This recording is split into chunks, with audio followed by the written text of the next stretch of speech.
Shalom, selamat pagi untuk kita semua umat-umat Tuhan yang terkasih dan yang diberkati oleh Tuhan kita Yesus Kristus. Tentunya kita bersyukur, berterima kasih karena pada pagi hari ini kita boleh sama-sama menikmati pekabaran firman Tuhan dan juga boleh dijaga dari malam istirahat kita hingga pada pagi hari ini kita boleh menyambut hari yang baru dengan berkat yang baru. Bapak Ibu sekalian, umat-umat Tuhan yang terkasih di dalam Tuhan, pada saat yang indah ini saya rindu untuk membawakan renungan singkat dari Lukas pasal yang ke-15, perikop tentang perumpamaan anak yang hilang. Tentunya ini bukanlah sebuah cerita yang baru kita dengar, dan berulang kali bisa saja ini sering kita dengarkan atau bahkan kita baca ulang karena kisahnya yang inspiratif di dalam kehidupan kita. Bapak Ibu sekalian, sebelum daripada kita lebih jauh untuk melihat pelajaran yang bisa kita dapat dari pelajaran ini, marilah kita mengundang kehadiran Roh Kudus, kita berdoa di dalam hati kita. Tuhan di surga, pada saat ini kami rindu untuk memulai daripada renungan singkat. Bantu kami dengan tuntunan Roh Kudus-Mu untuk boleh mengerti pekabaran firman Tuhan yang akan kami dengarkan pada saat ini. Ampuni kami orang yang berdosa ini ya Bapa. Di dalam nama Tuhan Yesus kami berdoa. Amin. Kembali saya mengingatkan bahwa kita belajar tentang Lukas pasal yang ke-15, perumpamaan anak yang hilang. Saya tidak akan membacakan satu persatu ayat dari perikop ini karena itu membutuhkan waktu yang sangat lama. Bapak Ibu sekalian, singkatnya ada sebuah peristiwa di mana pada saat itu ada sebuah pertemuan. Jadi di sebuah pertemuan itu ada beberapa orang yang hadir dan kita bisa sebut saja salah satu di antaranya bernama Robert. Jadi Robert dia datang ke sebuah pertemuan dengan teman-temannya dan ternyata di pertemuan itu mereka melaksanakan sarapan bersama. Tetapi hal yang tidak disadari oleh Robert adalah ketika dia sedang mau memesan makanan, dia baru teringat bahwa dia lupa untuk membawa dompetnya. Dan ia menjadi gelisah, ia menjadi bingung, apakah saya nggak usah makan?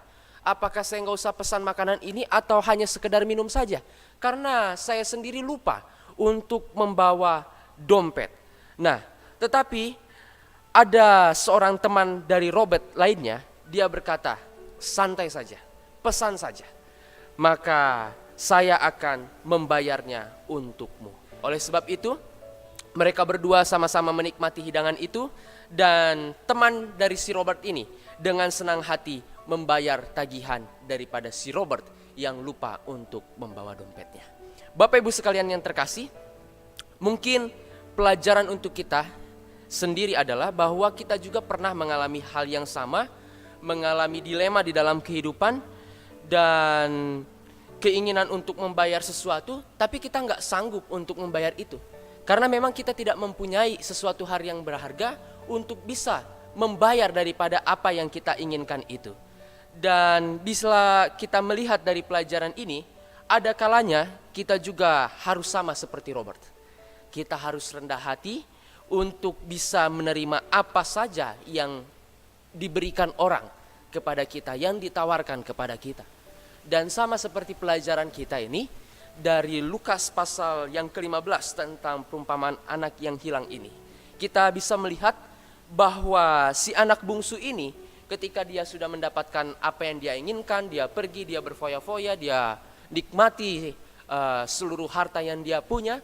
Dan mungkin saja dia membayangkan ketika dia sudah menyesal itu, dia akan menerima pembalasan dari perbuatan yang dia lakukan selama ini, ya, yaitu kesalahannya. Nah, rasanya itulah yang terbayang sambil ia memikirkan apa yang hendak ia katakan kepada ayahnya.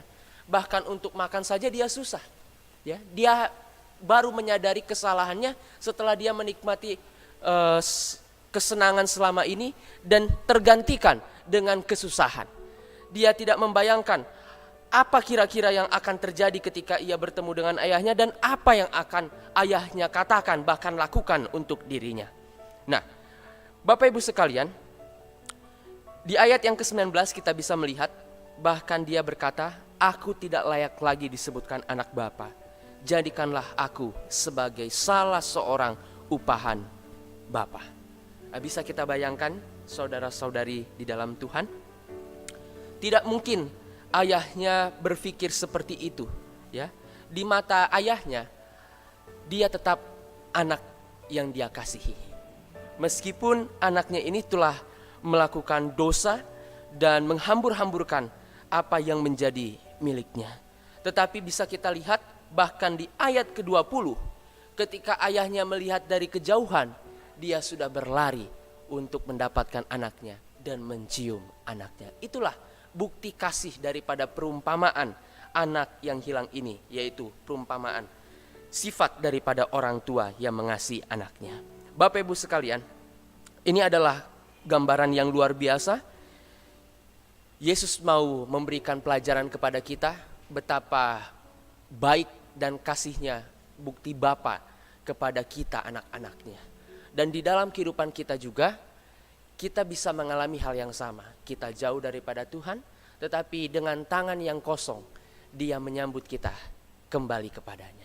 Bapak Ibu sekalian, ini adalah pelajaran yang luar biasa. Dan ada sebuah kalimat dari Arthur Jackson yang bisa kita pegang di dalam kehidupan kita. Di sana dikatakan, "Tiada lain kupegang, hanya salib dan iman kepada Tuhan."